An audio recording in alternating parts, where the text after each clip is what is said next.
Welcome to the Building a Better You podcast, presented by the Garner Chamber of Commerce Young Professionals.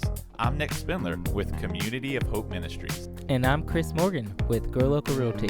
The goal of this podcast is to help young professionals develop and grow into successful business people in their communities. In each episode, we will talk with local business leaders to provide strategies and tips to help our listeners. So let's dive right in.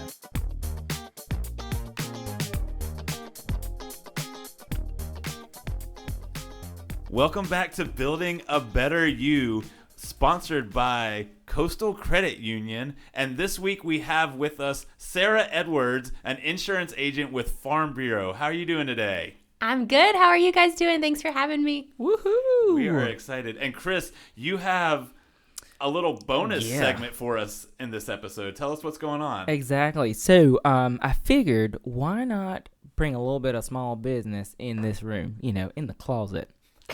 It's so funny. Guys, it is really a closet, so when you get on the show, you'll know. But what I have right here is I actually have a couple treats for us. Is that okay with you guys to try a couple things? I love Nick, treats. there's one thing that you can't try, sadly, Okay. but, Well, it's fine. Okay. All right, so first up, we have these, funfetti sprinkled with some buttercream frosting cupcakes from Little Nana's. Yes. Oh, I know.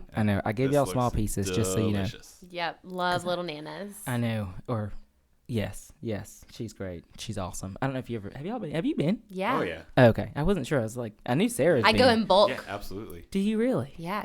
You just got to get in a box. Oh, yeah. Get all the things. So, we're going to try this. Let me know what y'all think. Yeah. Let me know. A little taste test, guys. I'll have to add some music here so they Yeah, don't I just know. hear us chewing. Oh, my God. It's the buttercream frosting for me. Yes. It is the frosting. I'm a frosting gal.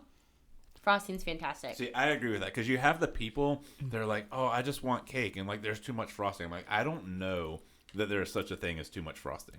Oh, absolutely not. I mean, I just like it all in general. I mean, are y'all the cupcake folks where you split it in half and put the top on the bottom? Absolutely. The Anne Hathaway method. The what?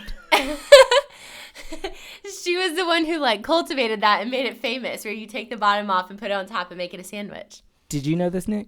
I did not know that. Did not know Anne Hathaway. Do you know who Anne Hathaway is? Devil's Red Prada. Thank you. Okay, I was going Princess Come on. Diaries, but yes. Yeah, Princess Diaries. I forgot about that too. I mean, Disney Channel. But yes, Yeah. I had no idea. She did it on a show. And how did you know this? You watched the show? Super fan.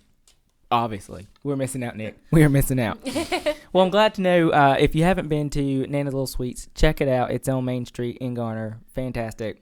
Just want to throw that in there. But icing on point, in my opinion. Yep. Absolutely. Absolutely. All right, so next up, Nick, sorry about this, but you can I'll just sit sit this here. one out. Yeah. This one is actually a Prosecco. I don't know if I'm a wine drinker. Yes, I agree, and I don't discriminate against any type of grape. See, it's so funny because some folks are like red versus white, and I'm like, listen, if it's good, it's good. Mm-hmm. That's how I am. So, but Prosecco, I'm not a fan of because sometimes it could be a little dry. Okay. But this one, it's from what I was told, it's a little, not too dry, but not too sweet. So, let me know your thoughts on this. It's vegan, actually. Ooh. How do you make a vegan wine? Don't ask or me no vegan questions. How do you Don't- make it Champagne? not? Yeah. Or It's what just makes it grapes. vegan? Yeah, I don't know. Made with And- organic grapes, that's And from what it says on the while bottle. y'all take I'm your a big sip, fan of organic. this is from Zen Yoga. Oh, goodness. I think it's very good. I forgot about it. It's bubbly. And I'm sitting here like, what in the world? That's good. It is good, and honestly, it pairs great with the cupcake. So it's so funny. That's what I was told, to get this bottle of wine and get these cupcakes because it's like heaven in the mouth. Big It's that fan. good. That good. I know. So shout out to Nana's Little Sweets. Shout out to Zen Yoga. You guys go check them out both on Main Street. Got some good stuff for y'all. Oh yeah. So cheers to that. Fantastic. Cheers to that. Cheers. Sorry, Nick. My apologies. It's okay. And these are not paid promotions. This is Yeah. straight up. Just trying something new. Love a little Garner. Trying something new, and want to support the small businesses here in Garner. But so Sarah, we are I'm excited to have you out today. Can you tell us a little bit about what you do with Farm Bureau? So I am an insurance agent with Farm Bureau. I do home insurance, auto insurance, and life insurance.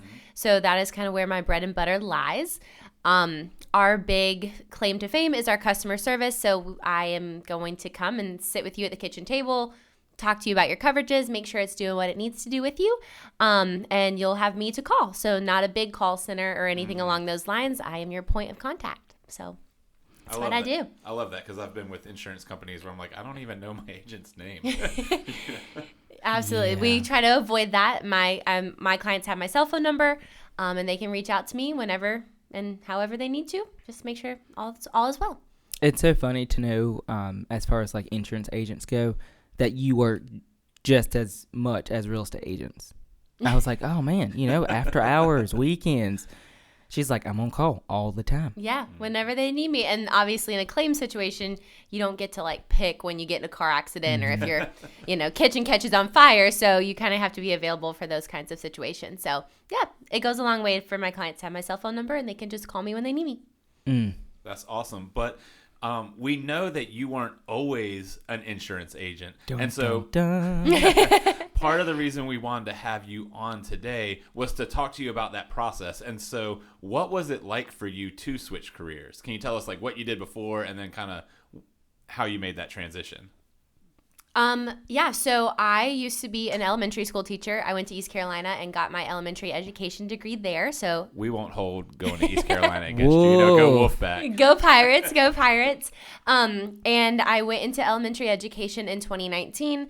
And just given how the last, 4 years of the world went, I don't think I have to elaborate too far as to how things went for teachers during COVID. Yeah. But I taught fourth grade for 2 years, and then I did a half of a year in second grade.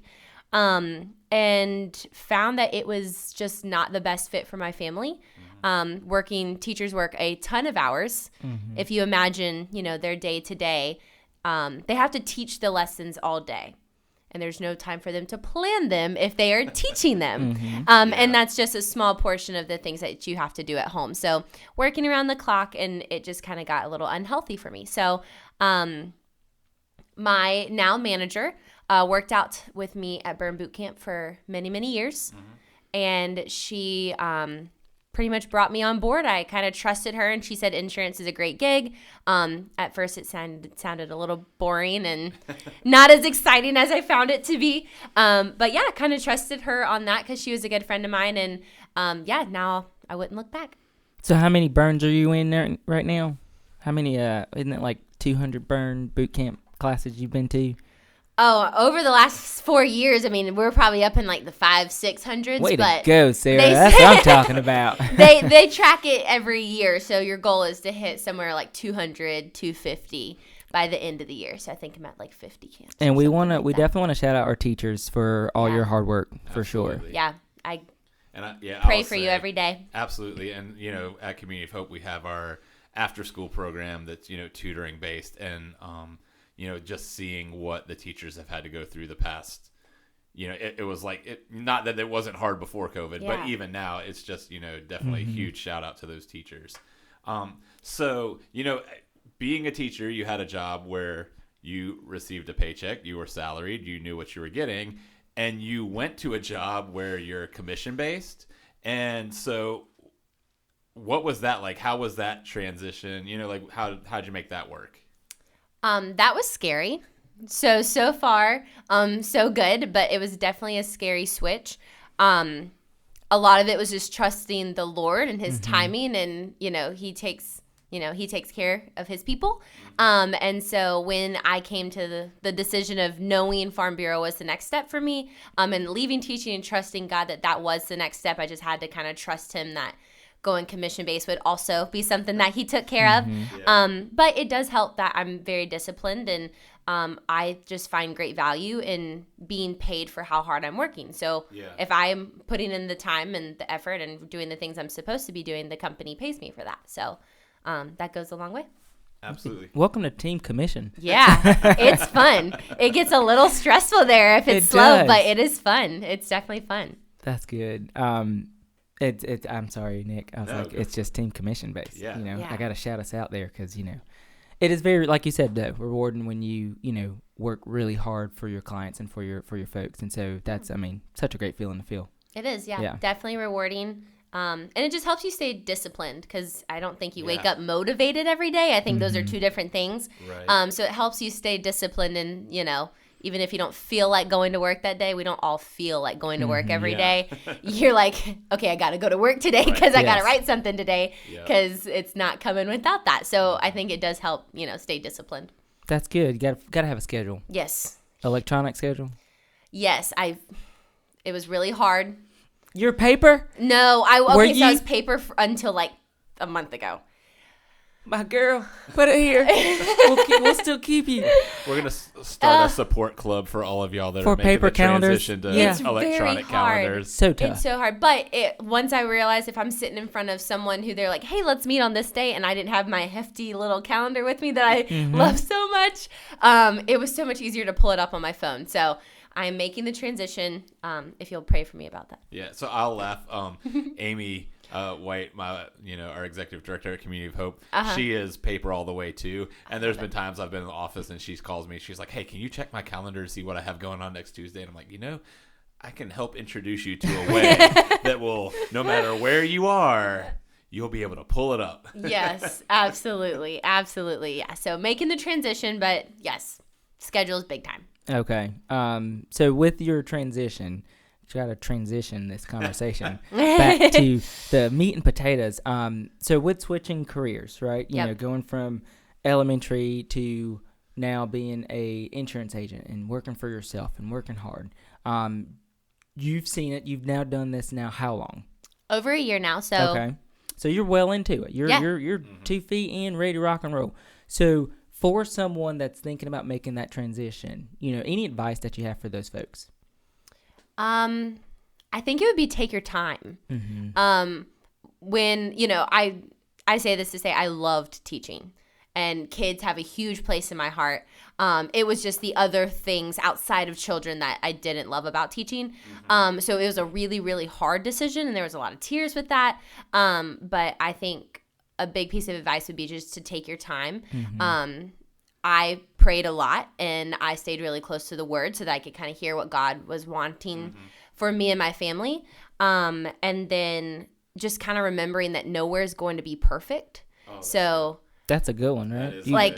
Jot that one down. If you're not in a great situation, I think making a lot of pros and cons lists and just realizing the grass isn't always greener. So you have to, think about why you're doing what you're doing. For me, the most important thing was that I could be a good wife and a good friend, a good sister, a good daughter. Like those things came before any job. And if my job was hindering me from being those things, that was kind of like hey, maybe this isn't your job isn't everything. So really having to make those pros and cons lists and just taking my time and not jumping the gun just because, it was a bad week, not a bad job. So really analyzing those two things was pretty big. That's awesome. Don't forget, it makes you a great dog mom. Yeah, mom. Have you seen her little cutie patootie? Oh, yeah. Oh. She told us about it if you go listen to the episode that we did at the annual meeting. I know. I'm just letting you know. QT. Yeah. I see photos of her all the time on social media. That is my commission-based drive. So she gets all the toys, and she has a blueberry facial on her books for tomorrow. So Sassy is my little dog, and I love her. It's a little baby. She is my child. What is going on? Blueberry facials. Yeah. I didn't even know that was a Didn't thing for know dogs. I feel like we're learning new things all the time. Right now on this. If you don't find value in this podcast, I don't know what to tell y'all. Right? I mean, if you want to know where to get your dog a blueberry facial, please contact Sarah. Oh, Yes. yeah. I'll put a little plug. It's Just Dog People. Yeah. It's in Garner. So I like fantastic. They charge by the pound, so my 9-pound Sassy is pretty inexpensive, so don't think we're spending too much money on her. That's awesome. That is so funny. They're That's good. cute. They're good over there. I've got like a 12-pound dog, so I might have to check it out. Yeah, they're great. They do all the things, and they end up with some crushed little blueberries on her nose, and she just licks them off, and they call it a blueberry facial after her grooming is done. That's awesome. Yeah, I love it. I'm sorry. And I'm gonna go back. I love what you said. about the grass might not always be greener. And one thing, like I'll say too, is like the grass may be greener, but that doesn't mean it's not going to have weeds. Mm-hmm. And you have to pull that. some of those weeds out. And so that is so, I think, such good advice. Like you said, to take your time. I remember there was one time when I was waiting tables working at a restaurant before. I had a full-time job, and I was just so frustrated with one place that I worked, and there was another manager that I knew at a different restaurant. He was like, well, if you ever want to come here, I'll hire you. And so I put in my notice at my first job, and then, those 2 weeks were about up, and I went into the other restaurant, and they're like, oh, well, that manager's, he's on vacation for 2 weeks. I was like, what? and so I was without a job for 3 weeks. Oh, man. Wow. Not getting paid at all because I had not taken my time, not made sure I at least had something lined up, and made a rush decision. And so yeah, that was not a fun time in my life. So definitely, that is really, really good advice, to just take your time. Don't rush those decisions. Like you said, a bad day, a bad week does not mean it's a bad job. Yeah. Put that one in the show notes. Just write that in the show notes, Nick. Yeah.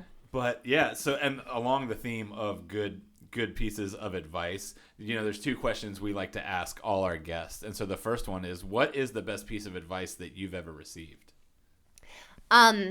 So I had to think about this one because I have a professional one and then a personal one, and they both can kind of be intertwined, but it just kind of depends on how you take them. Yeah, bring it. But professionally, and this came from my now manager, who's fantastic, but she always tells me that activity cures anxiety. So if I'm in a business setting, I hope you guys have your notebooks and pencils. Yeah, these are like wall Right? posters. Exactly. Cross stitch that on a pillow. Sorry, Sarah. Yeah. Go ahead. No, that's good. That's always what she tells me. Because if you are commission based, you're in a sales position. Sometimes things aren't moving. And you're just sitting, you're not just sitting, but you're just like, where's the next thing coming from? And so if you are always like being active and you're seeking the right things, and, you're staying on top of all those pieces, and it looks different for every job, but activity cures your anxiety, and you just, you're doing the right thing. So, eventually you're going to be able to, reap what you sow. So, so that was the professional one. Hit deep. Hit deep. And then my personal one is, the pain of regret is worse than the pain of discipline. So sometimes there's a lot of things in life that we don't really want to do. But not doing those things, that's normally worse than just getting up and actually doing it. So if it's, having to wake up earlier and going to the gym, well, that kind of stinks at first, but having health issues later on down the road, that also is going to be way worse than just waking up a little bit earlier. Or if it's, making the right food choice or whatever the case may be. So the pain of the regret is normally far worse than just doing the discipline. Right. Talking to my soul there, because, for me personally, still have yet to get that gym membership. But, you can come work out with me. I see these photos of Burn Boot Camp. I don't know about that. It's so much It fun. looks intense. We've been trying to get some muscle on these bones for a long time. Listen, this cupcake's going to help, okay? It's going to help. Not with muscle. Not with muscle. I was told this past weekend to build muscle, you got to eat protein, which is just eat anything and everything. Protein. Yep. Just eat anything and everything. That's what I heard, basically. There's a lot of things we you can unpack eat. that on a different podcast. There's a lot of things you can eat that aren't protein. Someone said, "Here's like a box. that cupcake. Here's a box of donuts. No protein here." There you go. Enjoy all of them, and you'll be fine. I'm a guess that was not someone that I think it was Nick Spindler. Honestly, you gave me the bag. I gave you a bag of donuts. I didn't say eat everything and anything to put muscle on you. I just said, hey, I don't need these donuts. You take them.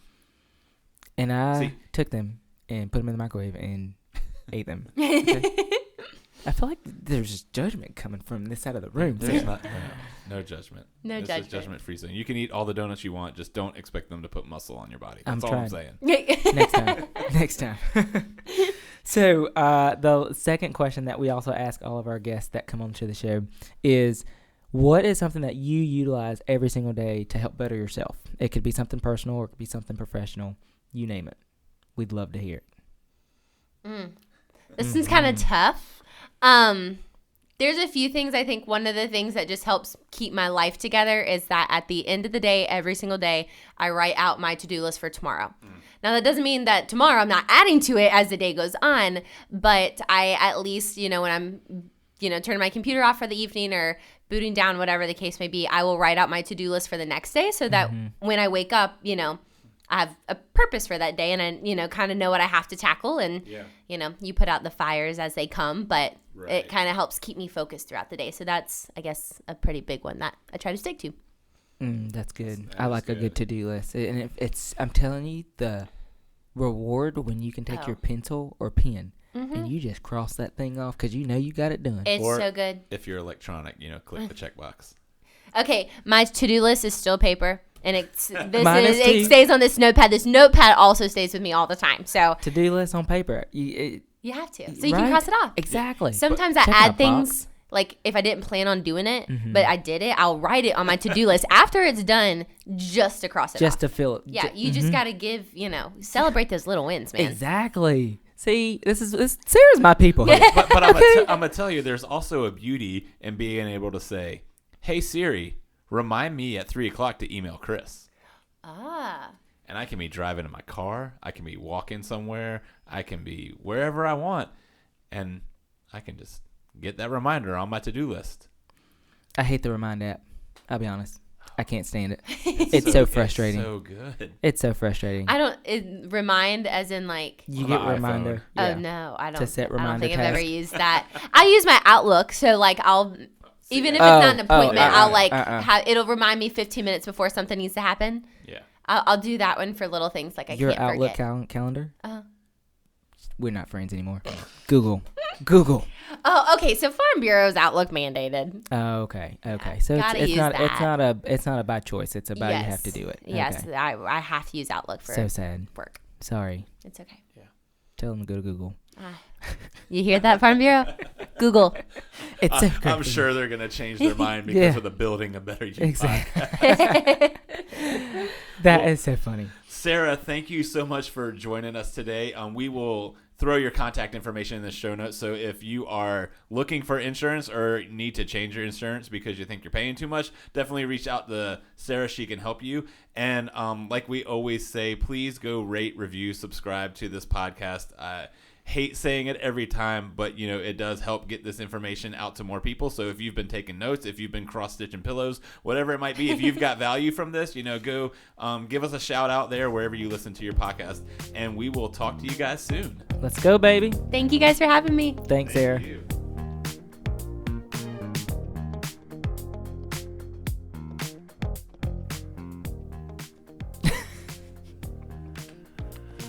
Sorry, why are you laughing? That's what happened last time.